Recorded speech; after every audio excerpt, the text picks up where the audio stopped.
Hello, welcome back to the Lord Lucan case on YouTube.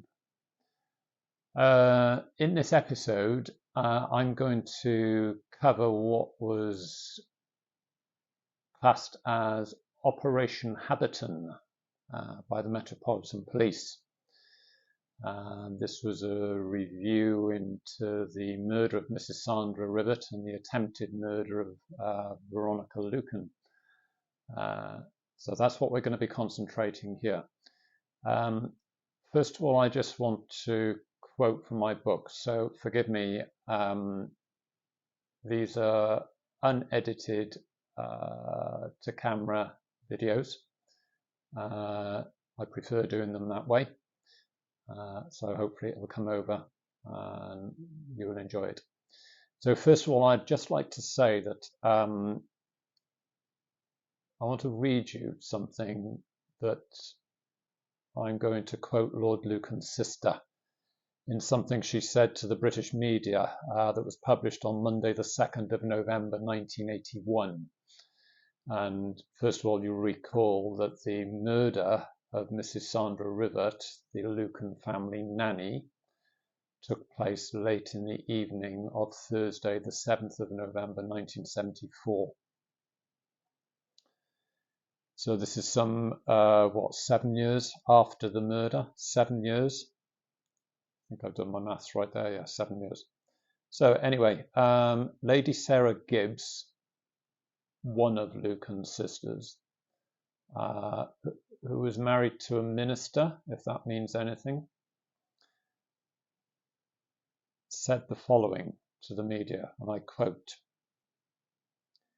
"We are all agreed that the time has come at last for us to say that we really do know my brother is innocent. He went away because he wanted to protect the children from unwanted publicity. He has not been found guilty of anything at all, and no one has ever heard his side of the story. I'm saying this because we feel we must say something in answer to these repeated statements that he is guilty.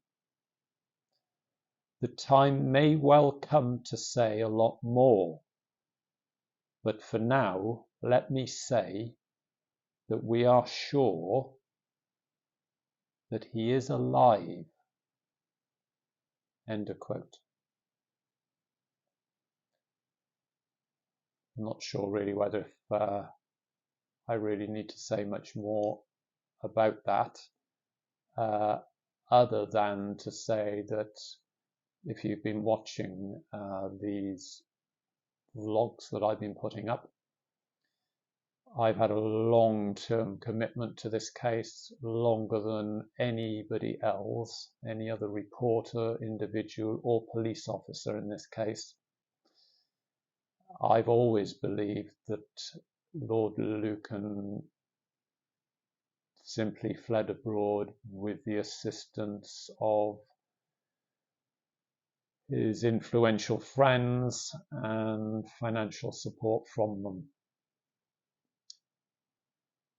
I think in light of what his sister, Lucan's sister, Lady Sarah Gibbs, has therefore said on the 2nd of November 1981, I think that simply confirms what many people, certainly including myself, have always understood to be the case here.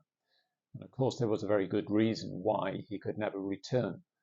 And he's also criticized because, people say, oh, well, if he didn't commit the murder, what did he run away for?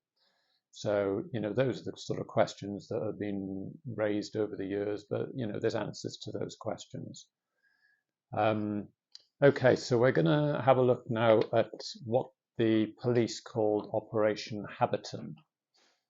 I'm going to refer to my book which was published in 2011, called Lord Lucan, Africa, A New Beginning. And there's going to be a second edition, a revised, updated edition of this to be published later in 2024.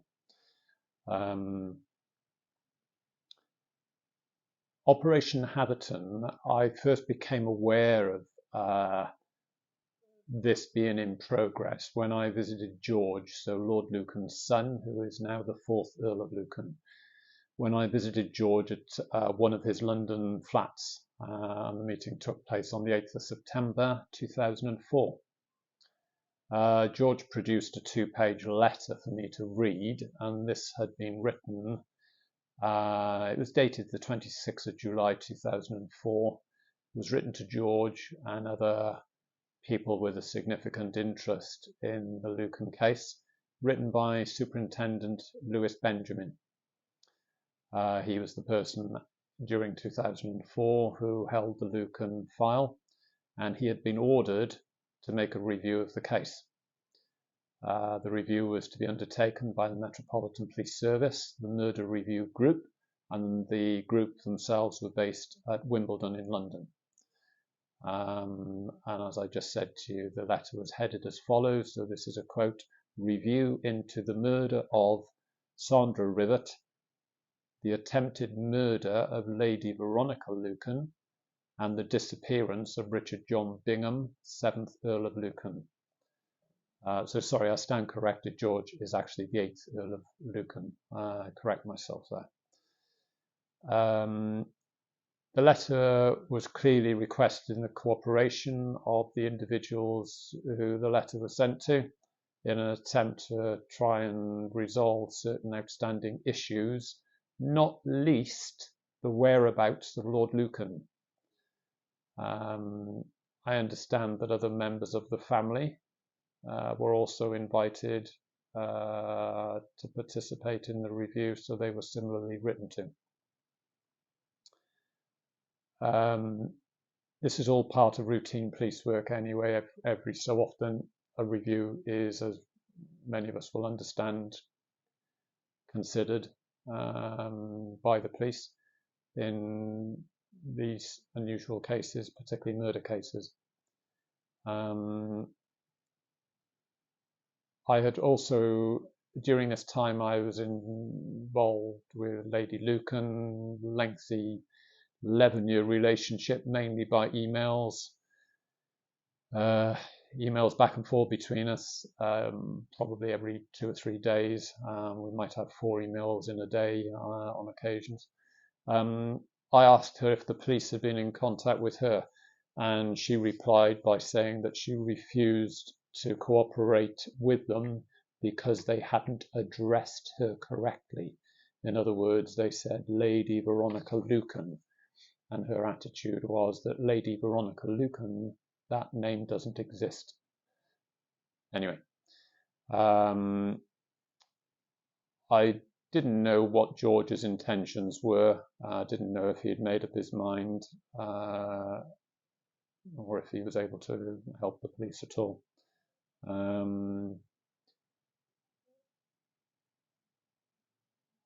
I became involved with officers from the review section, and 2 officers arranged to meet me and come to Cardiff. That meeting was set up for Thursday the 23rd of November 2006, and it took place at the Angel Hotel opposite Cardiff Castle. Present were myself and retired Superintendent John McMillan and Sergeant Graham Wilson. And they spent 3 hours, I think it was, something like that. I showed them various information that I had gathered, including a DVD of Lady Lucan being interviewed by Thames Television News, where in 1975 she had said, when questioned what she had thought had happened to her husband, that he would have started a new life for himself. And then she further was asked, do you think you would ever see her husband again? And she responded that it was possible. So clearly at that time, she did not think that he had boarded the ferry at Newhaven, set sail to Dieppe, and simply jumped off the ferry and his body became mangled in the propellers.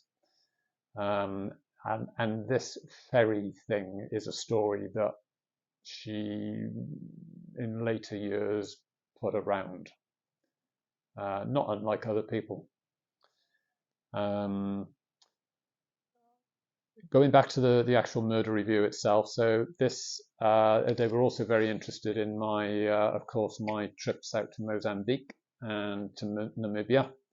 I was able to show them original documentation for when George stayed at the Kalahari Sands, food and drinks and all the rest of it. And of course, they read the reports that were in the papers as well. So they were also interested in the Land Rover that I had seen in the front garden of George's rented country property in, I think it's pronounced Oundle, Oundle. When I first visited George, that was our initial meeting, and that was in 2002. So all these things came up in conversation with the detectives. They paid some attention to the, again, stories that had been going on over the years, that the former Formula One racing driver Graham Hill, who had been due to have dinner with Lucan on the night of the murder, whether if he was involved and what I thought about it, and whether being in possession of a private pilot's license, whether if he actually flew Lucan out of Elstree Aerodrome in the hours after the murder of Mrs. Sandra Rivett. On the 8th of December 2006, I then received a fax from Simon Allen at the Specialist Crime Review Group, who he then put a further 17 questions to me, which arose apparently as a result of my meeting with his two police colleagues in Cardiff. So the whole thing was very much ongoing. They also asked if they could see the draft copy of the book that I was in the middle of writing.